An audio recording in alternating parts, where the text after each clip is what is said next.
With Manu Delago here in the lovely St John's Church in Canton. How are you feeling about playing? You looking forward? Yeah, should be a great night. Lovely space. Yeah. So, yeah. And Laura Moody's just finished off as well. And how do you feel about? Have you seen her before? Yeah, we played together before in Bjork's band a few years ago. So I do know her, and it's great to see her again performing Fantastic. here. And you've got some lovely other supports as well. You had Sarah McCready, who does like spoken word and poetry and things like that. So it's a nice kind of diverse support you've got. Yeah, it's always nice to have different acts and not just do like one of the same thing. Yeah. Definitely. And you've already been touring around February, haven't you? You've been kind of up and down of Europe. So how has that gone for you? Yeah, it was great. We've had a chamber orchestra tour basically. So I had up to 12 musicians depending on which city it was. But we've done about 9 shows so far this month. Oh, wow. So, yeah. Have they all been very different? Have you had like different receptions from each place? There were different kinds of venues. So we did some classical concert halls, but we also did like club shows and tonight's is a church. So yeah, Yeah, different. Wonderful. Now the first video I actually saw of you was your toothbrush video, which was an amazing compilation. I was I was in awe of that. I loved it. So where did that kind of come about for you? Well, I've been brushing my teeth every day for a long time, and then one day I thought, I'm basically a professional now, and then we released a video of us showing how to do it. Yeah, and it's a good technique. You know, you've got the right techniques in there, definitely. I love the gargling of the water as well. I thought that was a nice touch you put in there. Yeah, good, yeah. It's an important part. It is an important part of keeping the tags clean. Yeah. So did you do that all in one take as well? Was that kind of like one shot or? Yeah, all the audio is a take. I mean, it's a piece we perform regularly on tour as well. Brilliant. So the video is, a few different takes for film, obviously, but it's a one-shot music. Yeah, piece. musical piece, musical toothbrush. And your solo career started back in sort of 2007 when the Hang Drum video came out, and that just broke the internet, and it had over sort of 4 million views that's gone on with that. So was that a bit surreal, the kind of reception for that? Yeah, it was. I mean, YouTube was brand new. I had no idea how this all works. And someone in Japan uploaded the video, so it was not in my control, and suddenly it went viral, and lots of people saw my music and heard my music, and it opened a lot of doors for me. Yeah, definitely. Did that kind of spur you on as a solo artist to kind of make some more music? I guess, I've always had a good sort of drive and energy to write and produce music, but it was definitely helpful in a way that lots of people came across me and got in touch to collaborate and all sorts. Definitely. And you've worked with some fantastic artists. Obviously, Bjork, you've been on tour with quite a few times, and you've also worked with Joss Stone as well. So how are those experiences been like different? Because I suppose working with different artists, you must get a really different, unique experience from each one. Yeah, totally. I mean, I find that collaborating is a very inspiring process, and you learn from each collaboration, each artist. You learn from them and get ideas, and so I'm always open to that kind of thing. Absolutely. And I saw the beautiful video of the Alps that you put up, and it's absolutely stunning, the way it's filmed, and it just must have been so nice to do pieces of music up there. It must have been such an experience. Yeah, I mean, I'm do a lot of hiking as my hobby, basically. Yeah. So, yeah, it's sort of, over the last few years, there was a trend for me to combine my life as a musician with my hobby of being in the Alps and hanging out there. So fantastic. And what was it like getting all the equipment up there? Was it quite a bit of a log?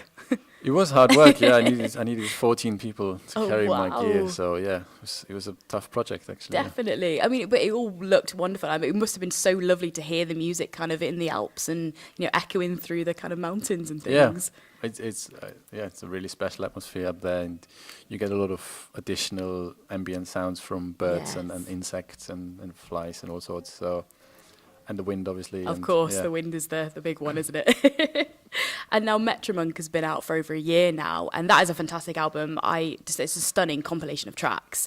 I love the kind of vocals from Pete Joseph on Step, and Abrupt is one of my favourite tracks on there as well. I think that's gorgeous.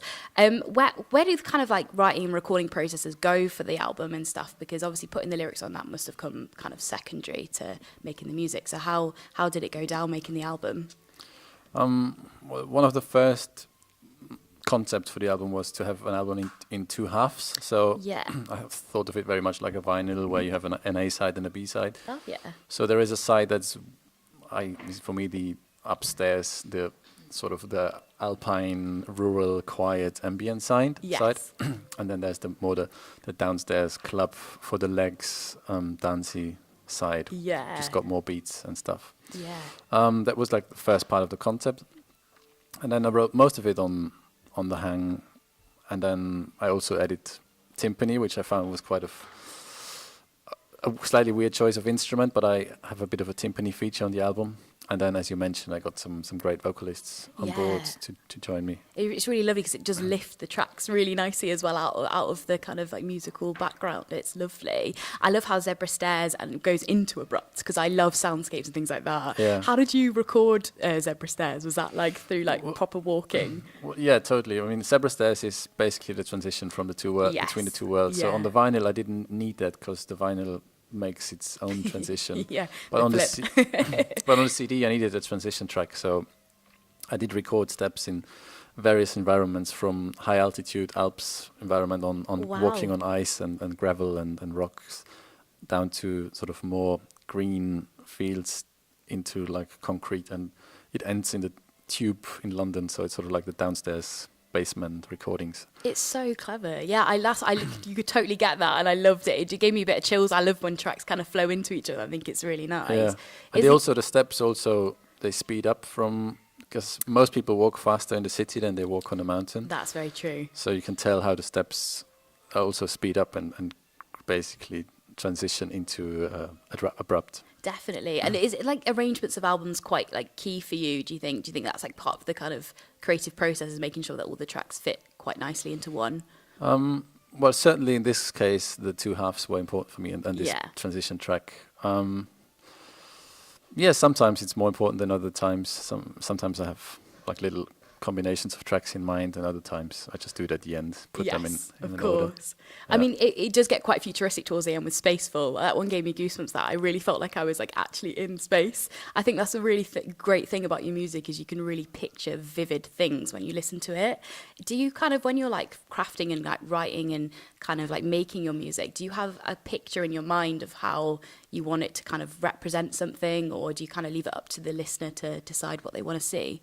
I usually leave it up to the listener. I mean, I often get reports back from various different things that they've seen, and I hear that my music apparently is quite cinematic. But definitely, I don't really think in those kind of terms. I try to create music and sound that I think in some way, hopefully, hasn't been done before. I mean, you don't always know. Sometimes someone might have done exactly the same, and you don't know. Yeah. But my aim is to do something that I think hasn't been done, and that's sort of, as a composer, my aim, and then absolutely I'll leave it up to the listener to see whatever they want to see. Exactly, and that's how it definitely should be. But I mean, METROMONK felt a lot more electronic than Bigger Than Home did, and Silver Cobalt.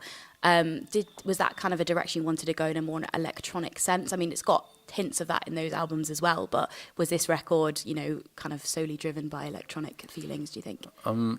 Well, I've been playing the hang for over 10 years, and with my instrument I always try to find new expression, new ways of expression. And on METROMONK I did a lot of live manipulating of the sounds. I used electronics on the instrument, so it's not necessarily so much electronics that are programmed on the laptop. It's more like I'm playing and the sound is live manipulated and making an electronic sound. Fab. That's because I love plus minus on Silver Cobalt. I love the kind of the ball rolling on the side. And I don't know what you used, but it just went through me and I loved it. Yeah, those are actually magnets. Is it? Yeah, they're real magnets colliding, basically. Oh, I loved it. I don't know what it was. It was just the way it kind of worked. It sounded really, really cool. And METROMONK Unplugged has been out for a couple of weeks now. How do you feel it's gone down with everyone? Cool. We're getting really good response, and I think it's sort of that organic and real human feel that people really appreciate, and that's also why we're doing this tour at the moment, where we're playing purely acoustic and without any electronics or effects, just creating the sound that our instruments make, basically. Definitely, and the remixes as well, because you've had some remixes done of a few tracks. Were you quite happy with how the remixes went?